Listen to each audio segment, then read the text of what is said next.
آرام تو اب میں تمہیں پوری زندگی نہیں کرنے دینا۔ ہاں نہیں تو، سائم نے معنی خیزی سے کہتے آخر میں اس کا تکیہ کلام دہرایا۔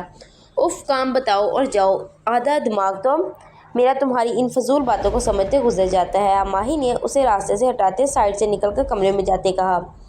سائم ہنستے ہوئے اس کے پیچھے ہی اندر چلا آیا۔ اس میں ٹاپکس مارک کر دیے ہیں میں نے، اچھی سی سلائیڈز بنانا، پریزنٹیشن ہو۔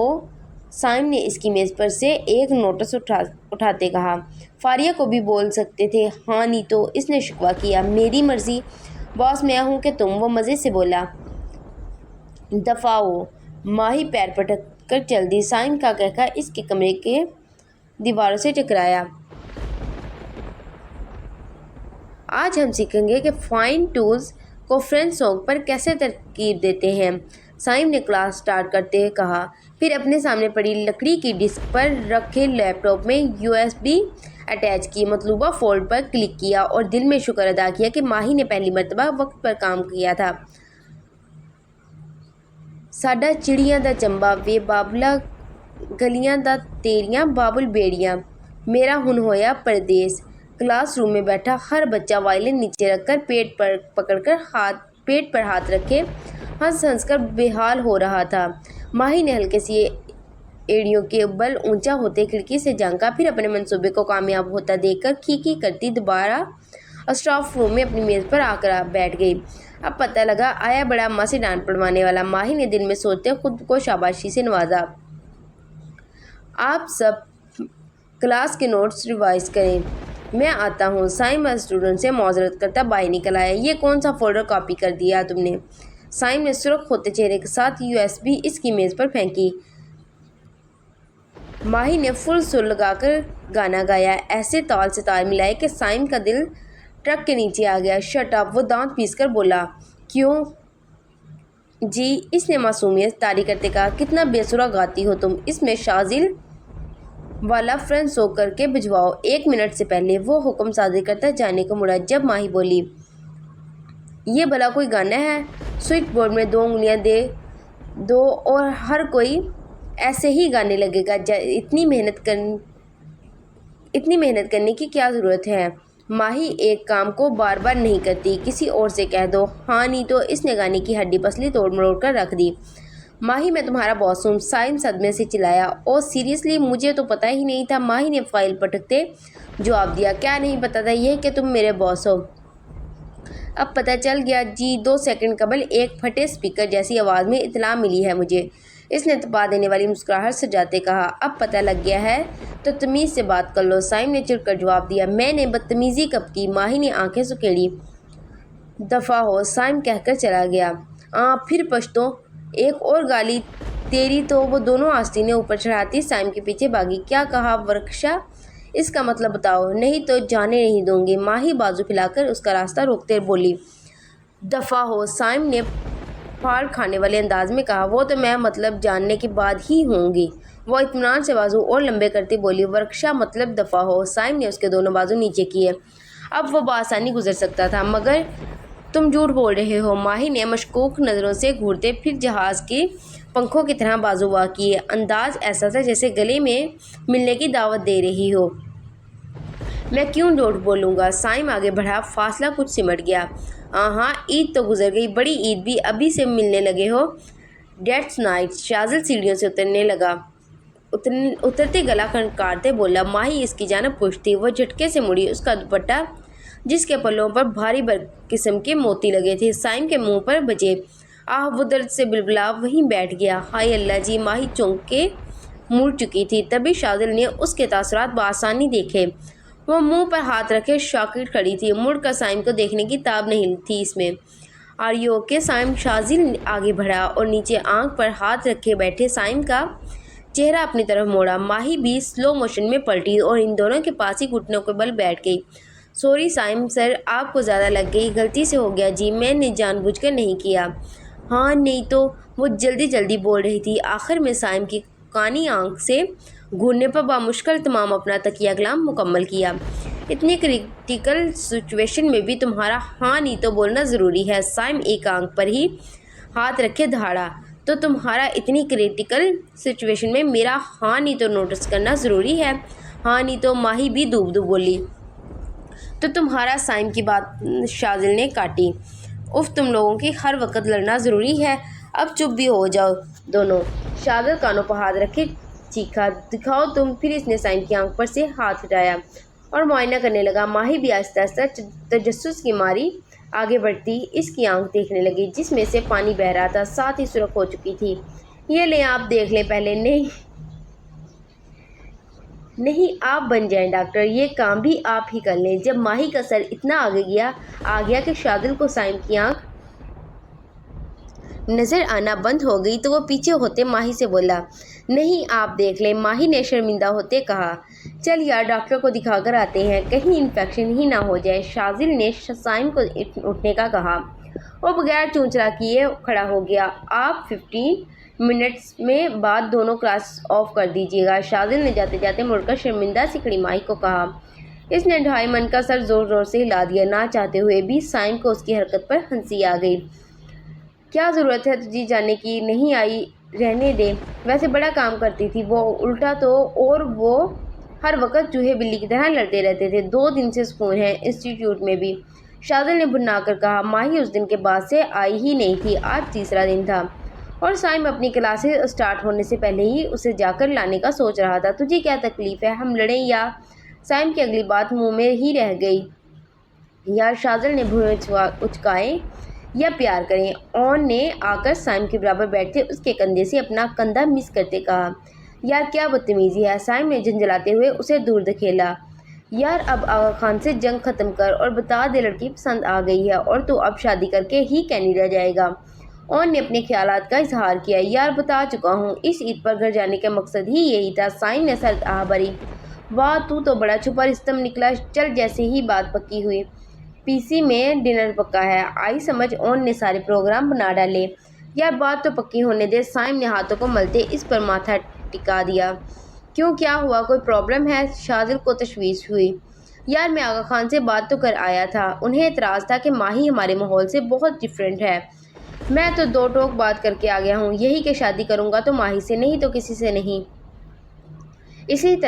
اسی طرح اون نے اس کی بات اچکتے شوق لہجے میں کہا۔ کچھ اس طرح۔ سائم نے آنکھیں ماری۔ لڑکی ہے پٹاخہ بھائی۔ شاذل نے کمنٹ پاس کیا۔ سائم کے گھرنے پر فوراً کانوں کو ہاتھ لگائے۔ یار آغا خان نے ابھی تک لگتا ہے بات نہیں کی۔ سائم اصل مدعے کی طرف آیا۔ تو پھر سے بول نا آغا خان کو، اون نے مشورے سے نوازا۔ نہیں میں نے ہار مان لی نا، کر رہا ہوں نا شادی، بس اس سے زیادہ نہیں جھکوں گا میں، وہ ہٹ درمی سے بولا۔ اور اگر آغا خان نے انکار کر دیا تو؟ شاذل نے خدشے کا اظہار کیا۔ ڈونٹ وری، میں نے میوزک کے لیے بھی ان کو زیر کر لیا تھا، یہ تو پھر میری پوری زندگی کی بات ہے، میری ماہی کی بات ہے، میں ان کو مجبور کر دوں گا، ماہی صرف میری دلہن بنے گی۔ سائم کی آنکھوں میں محبت کے دیے جل رہے تھے۔